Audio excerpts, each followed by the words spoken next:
So yeah, yesterday on the train, man. Want to set it for you. It's about noon. Running to the city before work, grab some things, and What time exactly? around noon on the L train. Not the most And crowded this is time. a Friday. It's a Friday. So I aboard the train seats. I see a gentleman sitting. The seat next to him.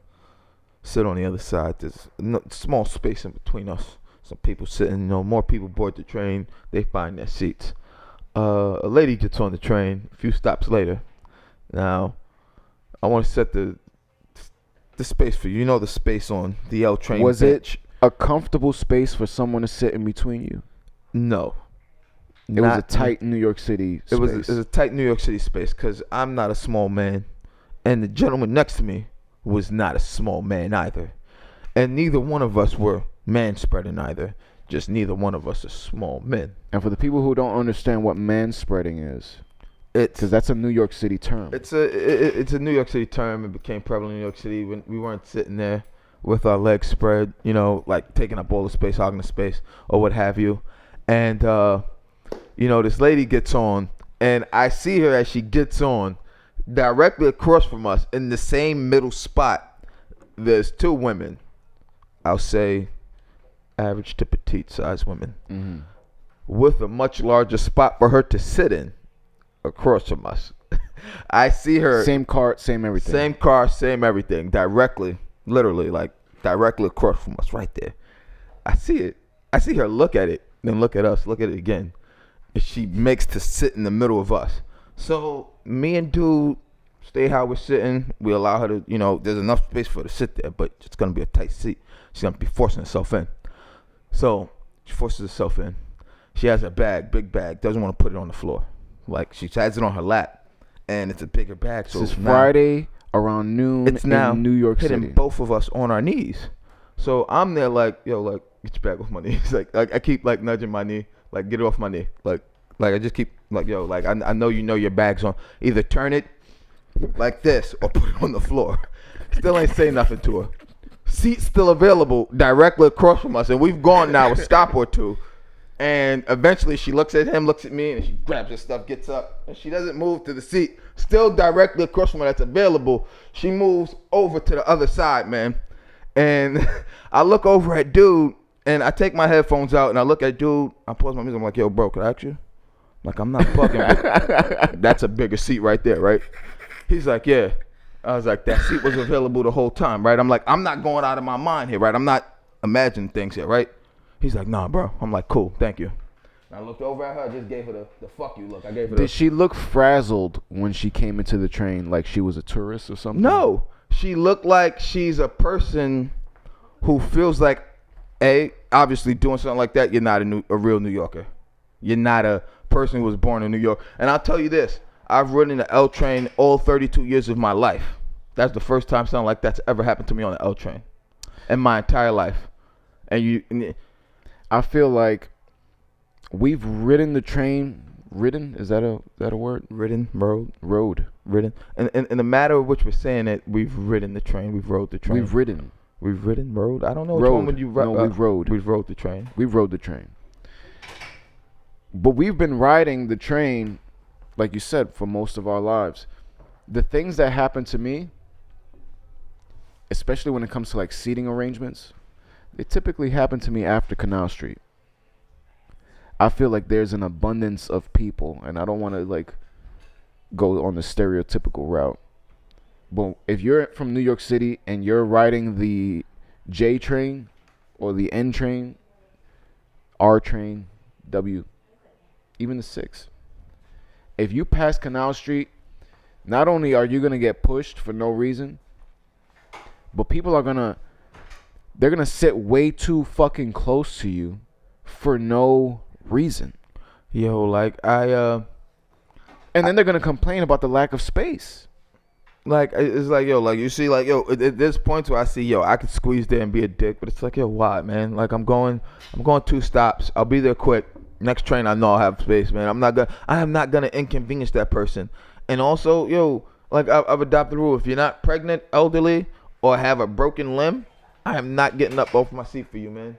But isn't that the craziest part about it is that me and you actually have this thing in our brain that says we don't want to inconvenience other people. Yes.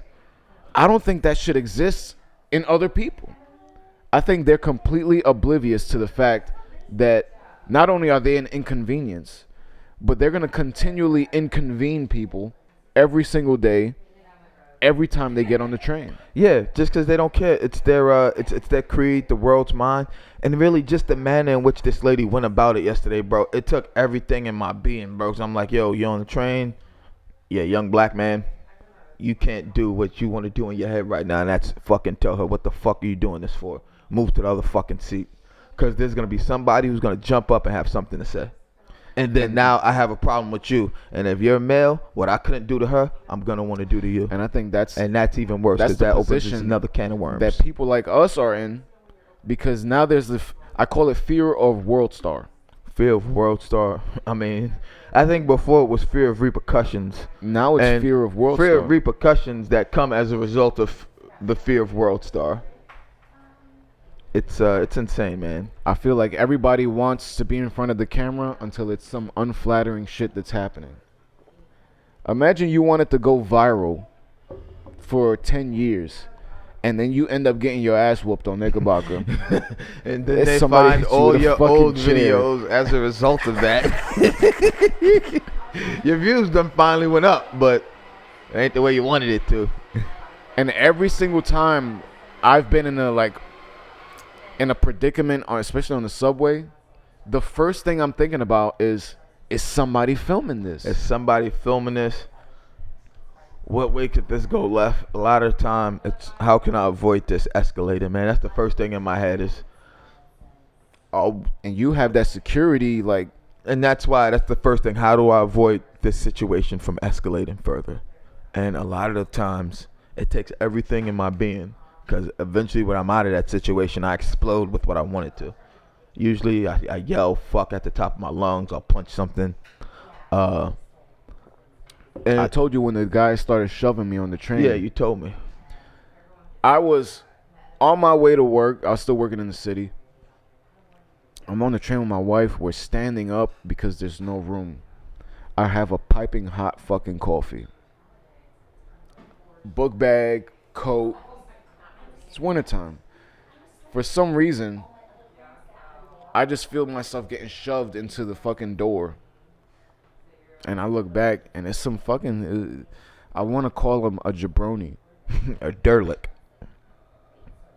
And he seemed like one of those people that goes into the subway to do this.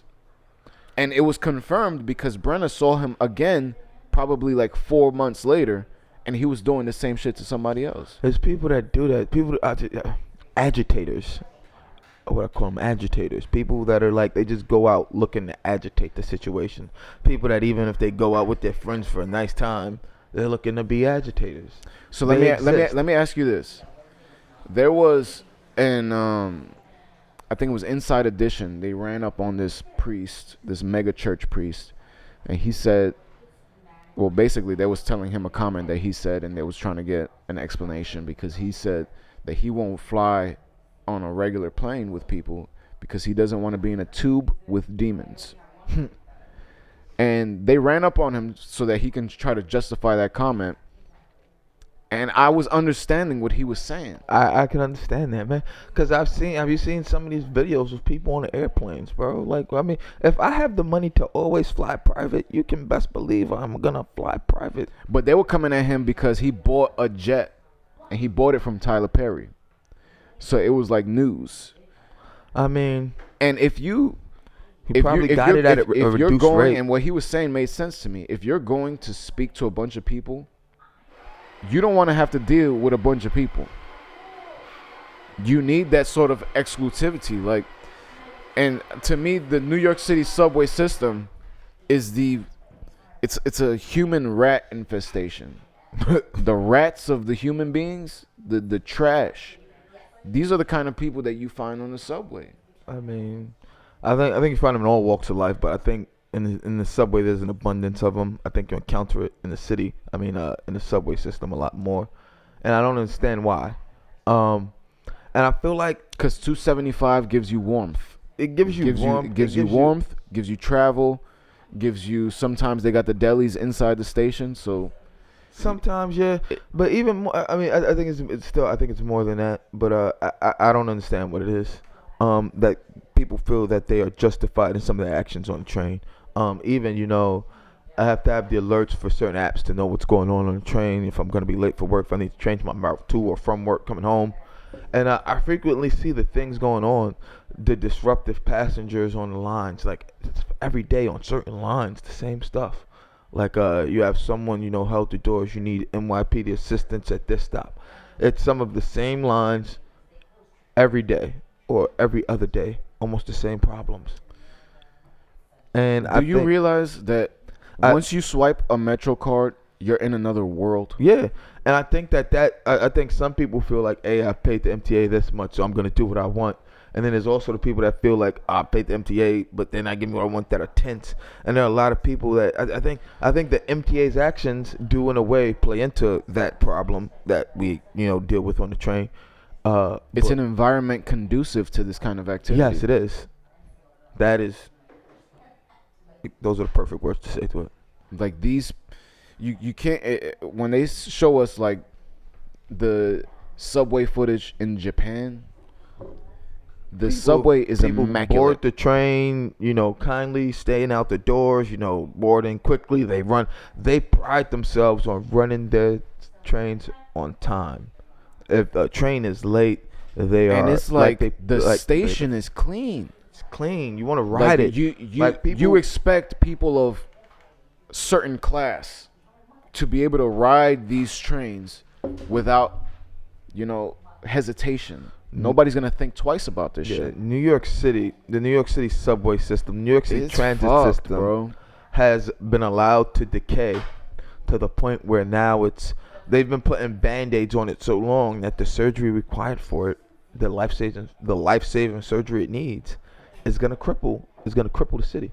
Because eventually, with everything they're doing and what they're saying, they know they need to do to modern. The system's antiquated. But all these I don't old understand. switches, these lines were built in the early 1900s. Where's all the money going? I mean, we know. All right, first off, how many people do we know work for the MTA? We know what their salaries are. So, you factor, and that's at the low level. That's bus drivers. That's like engineers. That's train conductors. We're not talking about the board. We're not talking about the chairman. We're not talking about the shareholders. And once again, people need to remember the MTA is not state run. But isn't MTA it is a union? private entity. It's union, yeah. So those, how much that's union jobs where the money is, bro. They make great money, and you need to factor that the overtime they make on these crews. And then the higher ups, this a big chunk goes to that, where like where they say ridership's up, people don't like driving. Even though a lot of people drive, a lot of people still move into the city. Population in the city's booming. Everyone can't afford to drive. A lot of people take the subway, and it makes no sense with the fare raises that they keep saying we may need to raise the fare again. It makes zero sense. But even with all the fare raises, even with the price hiking and all that shit, you're still gonna find the bottom of the bottom in the New York City subway system. And their answer is, we're gonna start putting cops at the gates to stop people jumping the turnstiles. That's not the problem. That is the least of your problems. The people jumping the turnstiles are trying to get to work, to get to a job interview, to get somewhere. They want to get in your system and out your system, and unfortunately can't afford it. We've all had to, or I'm not gonna lie. At times, I just felt I've paid the MTA enough money over the years. Hey, you push that for me. I'm coming through here. I had money on my Metro card. I don't do it as much anymore because I don't know where you have your plainclothes stationed at. But we're natives. Yes. So we had no choice but to do this at one point in our lives. There's people. I remember one time, my brother got bagged by police, and he didn't jump. He swiped his girl in. Yeah. And he went with her. And that was enough for them to slam him on the steps, cuff him. That is not a major issue. That's a major issue for you guys. That's a major. That's a major issue for the money people. But the quality, like I think they But call they're that not quality paying of life. attention. Like, They're not looking at what's happening in the subway system, man. Like, and even like I why mean, is it that there's cameras on buses, but there's not cameras on the train? because the buses are above ground and you can get to people quicker. Underground, if you're out of communication, you have to relay it. They go on radio, then radio has to relay it. Then you have to get to the subway, and God forbid it's in a city where no one is, you know. And you have to hold the train in the station. Person gets off the train, they're gone. So I mean, it's a They situation. rely on amateur footage. They rely on the cell phone footage. It's crazy, man. Just the MTA is a crazy world, man. That's what I have to say, man. But And you just reminded me that I have to take the MTA home. I mean, I have to take it home every day, 6 days a week, to and from work. So I see some shit. You see some shit on MTA, man.